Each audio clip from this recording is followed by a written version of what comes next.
খুব ভালো লাগছে, অনেক আনন্দ লাগছে। মানে এই দিনের অপেক্ষায় আমরা ছিলাম যে কি বলবো, যে আমার সম্মানিত ভোটাররা আমাকে এতটা ভালোবেসে তারা আমাকে জয়ী করেছে। আমি সত্যি আমার সম্মানিত ভোটারদের কাছে কৃতজ্ঞ। আর আমার সৃষ্টিকর্তা আছে আল্লাহ, আল্লাহ আমাকে অনেক ভালোবাসে। এই জন্য আমার প্যানেলের প্রেসিডেন্ট, সেক্রেটারি সহ আমাদের বিজয় হয়েছে। আর আজকে আমাদের কি বলে শপথ গ্রহণ ছিল। আসলে আমি অনেক অসুস্থ, আমার প্রচন্ড জ্বর। আমি শুটিংয়েও জীবনে কোনোদিন এত পরিশ্রম করিনি। আপনারা দেখেছেন নির্বাচনে যে খাটাখাটনি করেছি, সবাই হাতে পায়ে ধরেছি, ভোট চেয়েছি, সবার কাজ পর্যন্ত গিয়েছি। নির্বাচনের পর সত্যি আমার এত জ্বর আসছে, ঠান্ডা, কাশি, আমি খুবই বেড রেস্টে ছিলাম। আজকে শপথ গ্রহণের জন্য আসছি। আজকে আমার অনেক আনন্দের একটি দিন, সবাই আমার জন্য দোয়া করবে। দুইটা প্যানেল ছিল, দুইটা প্যানেল থেকেই অনেকেই নির্বাচিত হয়েছে। তাদের মানে আপনার যারা প্রতিদ্বন্দ্বী প্যানেল ছিল তাদের তো অনেক নির্বাচিত হয়েছে, তাদের সঙ্গে নিয়ে কাজ করে তারপর আপনারা কতটা আশা করেন? আচ্ছা, আমাদের দুইটা প্যানেল থেকে এসেছে, দুইটা প্যানেল থেকে আমরা জয়ী হয়েছি। তার মধ্যে আবির ভাইয়া আছে, মারুফ ভাইয়া আছে, নাসরিন আপু আছে, আরও অনেকেই আছে, কমল পাটেকার ভাইয়া আছে, আরও অনেকেই আছে। আমাদের প্যানেলও আছে। আমরা সবাই মিলেমিশে কাজ করতে চাই। আমরা নির্বাচনের শুরুতেও কেউ কারো প্রতিদ্বন্দ্বী ছিলাম না, বা আমরা এরকম কোনো অ্যাটিটিউড ছিল না যে কাদা ছোড়াছুড়ি। আমরা সবাই সুন্দর বন্ধুত্ব সুলভ সম্পর্ক আমাদের শুরু থেকেই ছিল, এখনো আছে, ভবিষ্যতেও থাকবে। আর কোনো প্রশ্ন?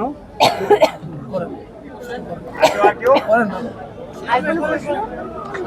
রকি তো অসুস্থ, থ্যাংক ইউ, সবাই আমার জন্য দোয়া করবেন।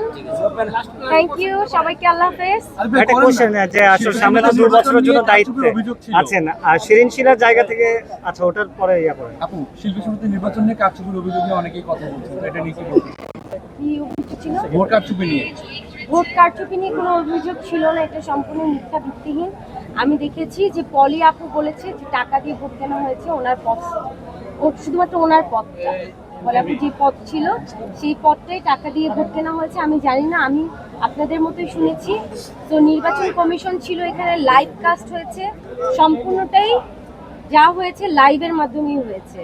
এখানে আমি যতটুকু জানি যে ফেয়ার একটা ইলেকশন হয়েছে। সর্বশেষ একটু জানতে চাই যে যেহেতু আমি একটা কথা বলতে চাই, আমার যারা সম্মানিত ভোটাররা, আমরা যতই টাকা ছিটাছিটি করি না কেন, আমার সম্মানিত ভোটাররা যদি আমাকে ভালোবেসে ভোট দেয়, কেউ কিন্তু আটকাতে পারবে না। ভালোবাসার জোরের থেকে টাকার জোর কিন্তু বেশি, আমার কাছে যেটা মনে হয়। সো যতই টাকা ছিটানো হোক, যাই হোক না কেন, ভালোবাসার পাওয়ারটা কিন্তু অন্যরকম। আমি বিশ্বাস করি আমার শিল্পী সমিতি যারা সম্মানিত ভোটাররা আছে, তারা আমাদেরকে ভালোবেসে ভোট দিয়েছে। এখানে আমার লাইফে আমি জীবনে প্রথম নির্বাচনে দাঁড়িয়েছি, আমি তো একটা টাকাও কাউকে দিইনি, কেউ বলতে পারবে না আমি একটা টাকাও কাউকে দিইনি। আমি তো পাস করেছি, আমার সম্মানিত ভোটাররা তো আমাকে ভালোবেসে ভোট দিয়েছে, আমি তো বিজয়ী হয়েছি। তো আমার কাছে মনে হয় ভালোবাসার পাওয়ার অনেক বেশি। প্রথম নির্বাচনে দাঁড়িয়ে বাজিমাত করেছেন, যারা আপনাকে ভোট দিয়েছে তাদের উদ্দেশ্যে। আচ্ছা, আমি শুরুতেই কৃতজ্ঞতা জানিয়েছি আমার সম্মানিত ভোটারদেরকে, যারা আমাকে ভোট দিয়ে জয়যুক্ত করেছে। তাদের কাছে আমি চিরঋণী, চিরকৃতজ্ঞ। আমি চাই যে তাদের এই ভালোবাসার প্রতিদান ইনশাল্লাহ আমি দিব। আজকে মাত্র শপথ গ্রহণ করলাম। সো আমাদের আরও 2টা বছর হাতে সময় আছে, 2টা বছর আমরা কাজ করব। ইনশাল্লাহ আমরা দেখিয়ে দিব আমরা কি করতে পারি। আপু, লাইফে প্রথম একটি দায়িত্ব আপনার, আসলে এই নিয়ে কি বলবেন? আচ্ছা, আমি জীবনে প্রথম একটি দায়িত্ব পেয়েছি, কার্যনির্বাহী পরিষদের সদস্য। আমার থেকেও আরও অনেক বড় দায়িত্ব আমার প্রেসিডেন্ট, আমার সেক্রেটারি, যারা সম্মানিত পদে আছেন তাদের। আমি অবশ্যই আমার পদের দরকার নেই, মন থেকে চাইলে না পদের প্রয়োজন নেই। তো আমি মন থেকে আমার শিল্পীদেরকে ভালোবাসি। ইনশাল্লাহ আমি এগিয়ে যাব, আমি আমার শিল্পীদের জন্য কাজ করব, এটা আমি প্রতিজ্ঞাবদ্ধ। আপু, প্রথম কোন সমস্যাটি সমাধানের উদ্যোগ গ্রহণ করবেন? আমরা আগে সবাই মিলে দেখব যে আমাদের শিল্পীদের কি কি প্রয়োজন, কি কি সমস্যা আছে, সেই সমস্যাগুলোকে আমরা চিহ্নিত করে আমরা কাজ করব।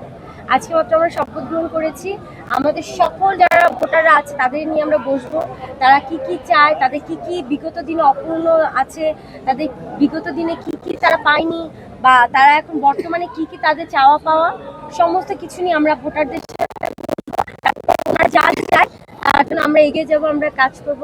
আমাদের মাননীয় প্রধানমন্ত্রী আছে, তার কাছেও আমরা সহযোগিতা চাবো। আমরা ব্যক্তিগতভাবেও চেষ্টা করব তাদের সমস্যার সমাধান করার। থ্যাংক ইউ সো মাচ সবাই আমার জন্য।